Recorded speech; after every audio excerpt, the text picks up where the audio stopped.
அண்மை செய்தியை பார்த்துக் கொண்டிருக்கிறோம். சென்னை மயிலாப்பூரில் ஆடிட்டர் குருமூர்த்தியுடன் உள்துறை அமைச்சர் அமித்ஷா ஒரு மணி நேரம் ஆலோசனையில் ஈடுபட்டிருக்கிறார். இது தொடர்பான கூடுதல் விவரங்களோடு இணைகிறார் எமது செய்தியாளர் கார்த்திகேயன். வணக்கம் கார்த்திகேயன், உங்களிடம் இருக்கும் தகவல்களை சொல்லுங்கள். மத்திய உள்துறை அமைச்சர் அமித்ஷா அவர்கள் சரியாக 11:30 மணி அளவில் மயிலாப்பூரில் இருக்கக்கூடிய ஆடிட்டர் குருமூர்த்தி அவர்களுடைய இல்லத்திற்கு வருகை தந்தார். அங்கு 1.5 மணி நேரத்துக்கு மேலாக தற்போது இந்த ஆலோசனை கூட்டமானது நடைபெற்று வருகிறது. அமித்ஷா அவர்கள் அந்த ஆலோசனையில் குருமூர்த்தி அவர்களுடன் சற்று நேரம் தனியாக ஆலோசித்ததாக சொல்லப்பட்டாலும் தொடர்ந்து தற்போது அண்ணாமலை மற்றும் மத்திய இணையமைச்சராக இருக்கக்கூடிய எல் முருகன் ஆகியோருடன் தொடர்ந்து தற்போது ஆலோசனையை நடத்தி வருகிறார்.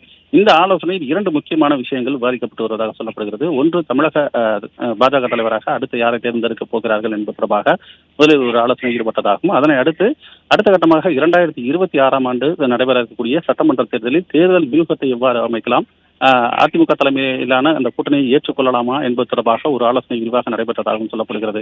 இந்த 2 விஷயங்கள் தொடர்பாக தான் ஆடிட்டர் குருமூர்த்தி அவர்களுடன் இந்த ஆலோசனையானது அமித்ஷா அவர்கள் மேற்கொண்டிருக்கிறார்.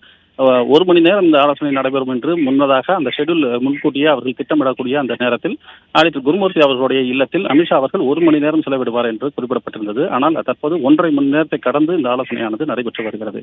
இந்த ஆலோசனை முடித்த பிறகு அமித்ஷா அவர்கள் இங்கிருந்து புறப்பட்டு ஐடிசி சாலாவில் இருக்கக்கூடிய அந்த செய்தியாளர் சந்திப்பு நடைபெறக்கூடிய அரங்குக்கு செல்வதற்கு திட்டமிட்டிருக்கிறார். அதே நேரத்தில் அதற்கு முன்பாக எடப்பாடி பழனிசாமி அவர்களை சந்திப்பாரா என்ற ஒரு கேள்வியும் எழுந்திருக்கிறது. ஏனென்றால் ஏற்கனவே அதிமுகவை பொறுத்தவரை எடப்பாடி பழனிசாமி மற்றும் அதிமுக மூத்த நிர்வாகிகள் சென்னையில் இருக்க வேண்டும் என்று எடப்பாடி அவர்கள் அறிவுறுத்தியிருக்கிறார். அந்த அடிப்படையில் அவர்களும் சென்னையில் இருக்கிறார்கள். எனவே பாஜக அதிமுக கூட்டணியானது உறுதி செய்யப்படுமா என்ற அந்த ஒரு கேள்வியும் எழுந்திருக்கிறது.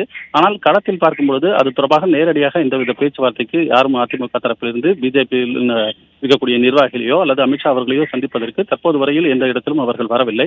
அதே நேரத்தில் ஐடிசியில் நடைபெற இருக்கக்கூடிய அந்த செய்தியாளர் சந்திப்பிற்கு அங்கு தேசிய ஜனநாயக கூட்டணியை சேர்ந்த கூட்டணி கட்சி நிர்வாகிகள் வருவார்களா என்ற அந்த ஒரு எதிர்பார்ப்பும் இருந்த நிலையில் அங்கும் யாரும் வராதனால் இது முழுவதுமாக இன்று வந்திருக்கக்கூடிய இந்த ஆலோசனை என்பது பாஜக தலைமையை இறுதி செய்வது தொடர்பாகவும், அதே நேரத்தில் 2026 கூட்டணியில் யார் யார் இருக்கலாம், யார் யாரை இணைத்துக் கொண்டால் எந்த அளவுக்கு நமக்கு மீண்டும் ஆட்சி அமைப்பதற்கான, அதாவது அதிமுக தலைமையில் மீண்டும் இங்கு ஒரு ஆட்சி அமைப்பதற்கான வாய்ப்பு இருக்கிறதா என்பது தொடர்பாக விரிவாக ஒரு ஆலோசனையானது தற்போது நடத்தி வருவதாக சொல்லப்படுகிறது.